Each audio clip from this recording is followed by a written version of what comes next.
Hello everyone, आज मैं आपको फिबोनाची सीरीज समझाने वाला हूँ, वो भी टर्बो सी के थ्रू। तो चलिए देखते हैं कैसे। तो सबसे पहले हम समझेंगे जो फिबोनाची सीरीज आखिर होता है क्या। तो ये एक ऐसा सीरीज है जिसमें पहला दो वैल्यू आपका 0 1 रहेगा। अब बाद वाला जो वैल्यू है ये प्रीवियस दो को ऐड करके तैयार करेगा, यानी 0 + 1 1, 1 + 1 2, 2 + 1 3, 3 + 2 5 and so on up to nth term. तो ये एक ऐसा नंबर सीरीज है जो 0 1 से शुरू होता है और बाद वाला वैल्यू क्या होगा, प्रीवियस दो को ऐड कर करके तैयार करेगा। तो ये हम लोग चलिए सी प्रोग्रामिंग के थ्रू समझते हैं कैसे। तो सबसे पहले मैं यहाँ पर 5 वेरिएबल पकड़ा ऑफ इंटीजर टाइप, जिसमें सबसे पहला वेरिएबल है fn। fn हो गया क्या, फर्स्ट नंबर जिसको मैंने 0 से इनिशियलाइज किया, यानी ये वाला, इसको मैं fn पकड़ रहा हूँ। तो fn = 0 हो गया। उसके बाद में sn हो गया सेकेंड नंबर, यानी ये वाला sn। तो सेकेंड नंबर जैसे क्या हो गया, मैं 1 पकड़ लिया। क्यों? क्योंकि मुझे बोला गया है क्या, जो ये एक ऐसा सीरीज है जिसका पहला दो वैल्यू क्या है, 0 और 1 से शुरू होता है। तो fn हो गया फर्स्ट नंबर जो कि 0 पकड़ लिया, और सेकेंड नंबर हो गया 1, क्योंकि ये दो वैल्यू मैं जानता हूं। अब बाद वाला वैल्यू सब क्या होगा, प्रीवियस दो को ऐड कर करके तैयार होगा। तो इसके बाद वाला वैल्यू यानी थर्ड नंबर, तो उसके लिए मैंने क्या किया, tn बोल के पकड़ा। अब इसके अंदर कुछ इनिशियलाइज नहीं किया हमने। एक है i बोल के वेरिएबल जो कि लूप को रिप्रेजेंट करेगा, और एक r हो गया रेंज के लिए। अब इसके बाद हमने क्या किया है, क्लियर स्क्रीन दे दिया।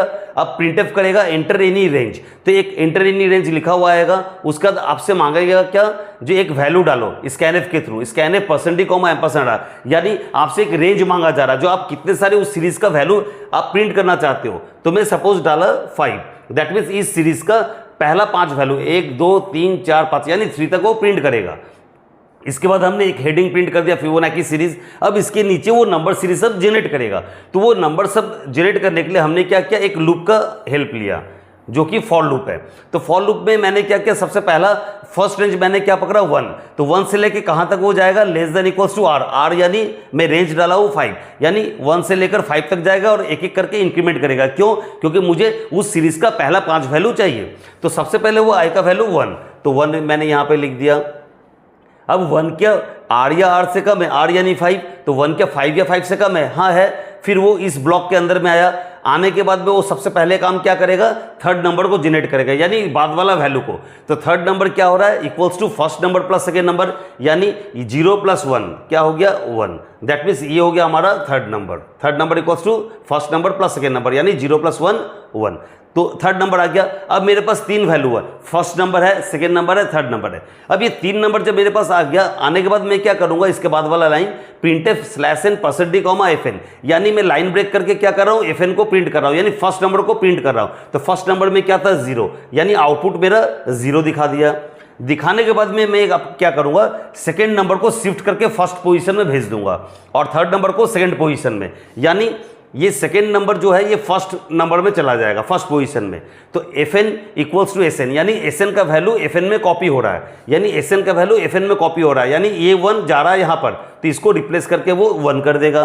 बाद वाले लाइन में sn = tn, यानी थर्ड नंबर जा रहा है सेकेंड नंबर में, यानी इसको मैं यहाँ पे शिफ्ट कर दिया, थर्ड नंबर को सेकेंड नंबर में, तो ये 1 चला जाएगा कहाँ पर, यहाँ पर। तो इसको इरेज करके रिप्लेस करके वापस वो 1 कर दे रहा है।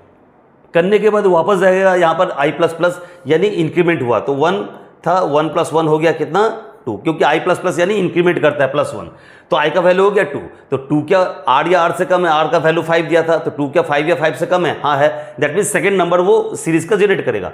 फिर वो वही चीज़ रिपीटेटिव वे में करेगा, यानी थर्ड नंबर फिर से जनरेट करेगा। क्यों? क्योंकि फर्स्ट नंबर मेरे पास अब नया हो गया, सेकंड नंबर एक नया वैल्यू आ गया। तो थर्ड नंबर कैसे निकालेगा, फर्स्ट प्लस सेकेंड, सेम फंडा। तो 1 + 1 क्या हो गया, थर्ड नंबर 2, माने ये फर्स्ट नंबर 1 था, सेकंड नंबर 1 था, तो 1 + 1 हो गया थर्ड नंबर 2। जैसे थर्ड नंबर मिल गया, मैं क्या करूंगा, फिर से फर्स्ट नंबर को डिस्प्ले कर दूंगा। तो फर्स्ट नंबर में क्या था, 1 था, तो 1 को डिस्प्ले कर दिया हमने। फिर मैं शिफ्ट करूंगा सेकंड को फर्स्ट में और थर्ड को सेकंड में, यानी ये सेकंड वैल्यू जाएगा यहाँ पर, कॉपी होकर कर दिए। अब थर्ड नंबर को कहाँ शिफ्ट कर रहा हूँ, सेकेंड नंबर पर, यानी ये 2 जाएगा यहाँ पर, तो इसको रिप्लेस करके 2 कर दिया। करने के बाद में वापस जाएगा i++, तो i का वैल्यू था 2, तो 2 + 1 हो गया कितना हमारा 3। 3 क्या 5 या 5 से कम है, फिर से रिपीट करेगा। कैसे, थर्ड नंबर फिर से जनरेट करेगा, फर्स्ट प्लस सेकेंड, यानी 1 + 2 हमारे पास हो गया 3। उसके बाद हम क्या करेंगे, fn को प्रिंट करेंगे। तो fn यानी फर्स्ट नंबर क्या है, 1, तो 1 को डिस्प्ले कर दिए।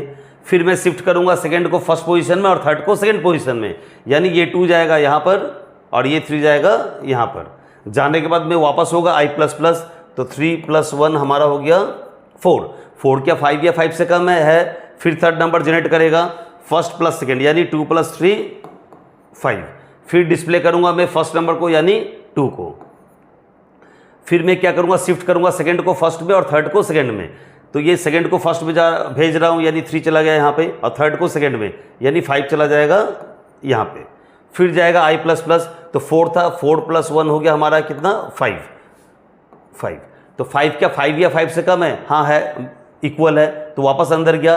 थर्ड नंबर फिर से जनरेट करेगा फर्स्ट प्लस सेकंड, यानी 3 + 5 हमारा हो गया 8 होने के बाद में फिर मैं क्या कर रहा हूँ, डिस्प्ले कर रहा हूँ फर्स्ट नंबर को। तो फर्स्ट नंबर हमारा क्या था 3। फिर मैं शिफ्ट कर रहा हूँ सेकंड को फर्स्ट में, यानी 5 को भेज रहा हूँ यहाँ पर और थर्ड को भेज रहा हूँ सेकंड में, यानी 8 भेज रहा हूँ यहाँ पर। करने के बाद वापस i प्लस प्लस, यानी 5 था, 5 + 1 हो गया हमारा 6। अब 6 क्या करेगा, लास्ट रेंज को वापस कंपेयर करेगा। जो 6 क्या 5 या 5 से कम है, अब की बार वो सेटिस्फाई नहीं कर रहा है लास्ट रेंज को, इसके मतलब 6 5 या 5 से कम नहीं है, तब वो क्या करेगा, ये लूप से बाहर निकल जाएगा। लूप से बाहर निकलकर हमें आउटपुट दिखाएगा। तो आउटपुट हमारा क्या आएगा देखने में, लाइक दिस 0 1। फर्स्ट नंबर था 0, सेकेंड नंबर था 1। अब बाद वाला क्या हुआ, 0 + 1 1, 1 + 1 2, 2 + 1 3, 1 2 3 4 5। तो हम 5 रेंज दिए थे, इसलिए 5 नंबर उस सीरीज का जनरेट किया। तो रन करने के लिए सबसे पहले हम क्या करेंगे, Alt F9 से कंपाइल करेंगे और Ctrl F9 से रन। जैसे किया, यहाँ पे रेंज मांगा गया, मैं दिया 5 देकर एंटर दिया, तो हमारे पास क्या आ रहा है आउटपुट 0 1 1 2 3। तो ये था हमारा आउटपुट। तो इसी तरह का इन्फॉर्मेटिव वीडियो आपको और भी इजी तरीके से सीखना है, या प्रोग्रामिंग सब इस तरह इजी तरीके से सीखना है, तो मेरे चैनल को लाइक और सब्सक्राइब जरूर से जरूर कीजिए।